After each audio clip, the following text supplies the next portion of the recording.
Oi, pessoal, Prof. Camila, tudo bem? Dando continuidade, então, ao nosso tema sobre evolução, hoje a gente vai ver um pouquinho sobre as evidências da evolução biológica, especialmente no que diz respeito aos fósseis. Quando a gente fala dessas evidências, muitas delas que levaram os cientistas a se questionar, especialmente questionar o criacionismo, eles vieram da paleonto, né, através da descoberta de fósseis de seres vivos que não se pareciam com nenhum outro organismo presente, visto, né?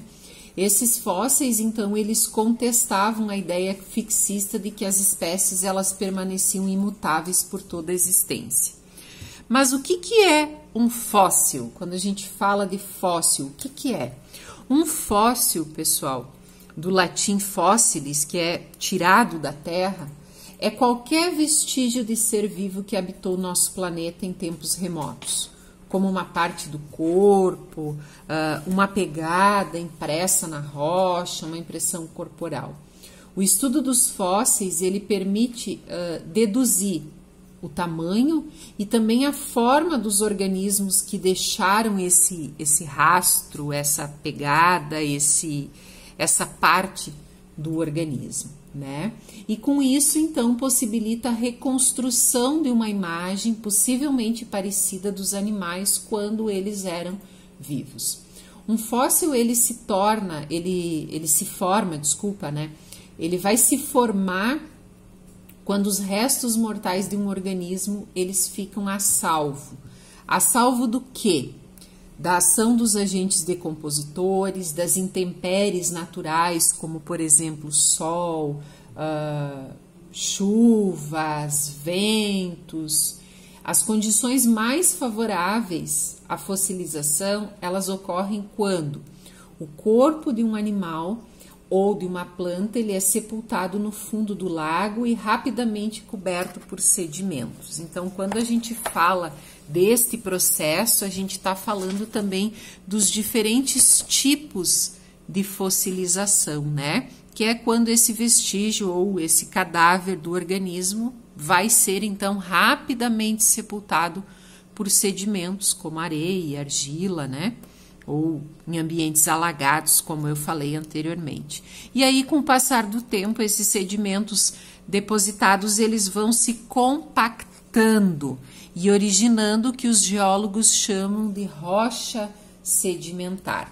Se a gente analisar, né, a geologia ela estuda muito isso, essas camadas desses sedimentos para poder analisar semelhanças e diferenças existentes entre as espécies. A gente consegue concluir com isso, então, o surgimento de algumas espécies e também o desaparecimento de outras espécies ao longo do tempo. Um fóssil, ele é conhecido como um molde, tá?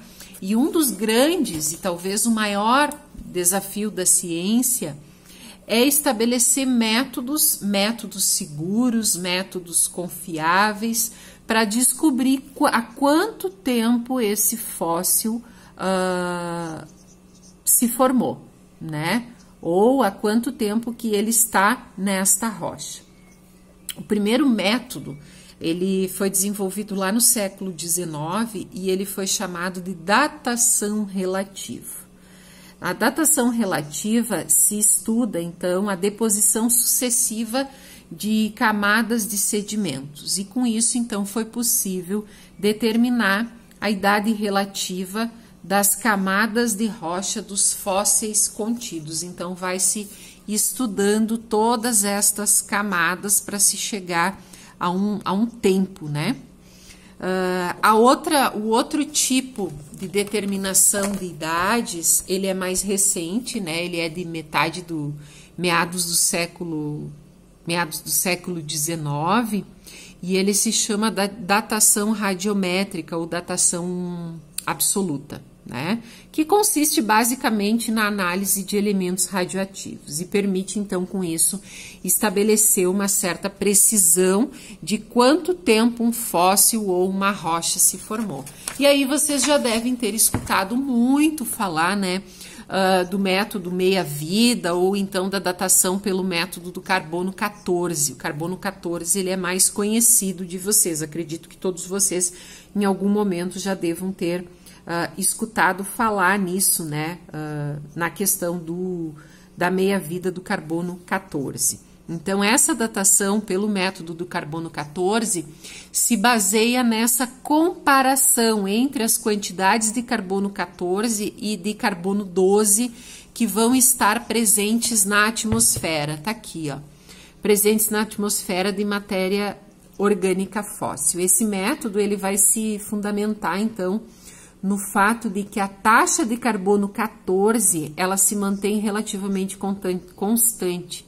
Ela é mais ou menos fixa na atmosfera, tanto no passado quanto no presente hoje em dia, né? Isso por quê? Porque o bombardeamento de átomos de nitrogênio atmosférico através dos raios do cosmos, né, das radiações cósmicas, vai levar à formação contínua, então, de carbono 14, que é uma situação que se supõe que esteja inalterada no nosso ambiente há mais de milhões de anos. Certo, pessoal? Então, aqui a gente tem essa representação e a importância do carbono 14 para a identificação, para a determinação da idade de um fóssil. Certinho?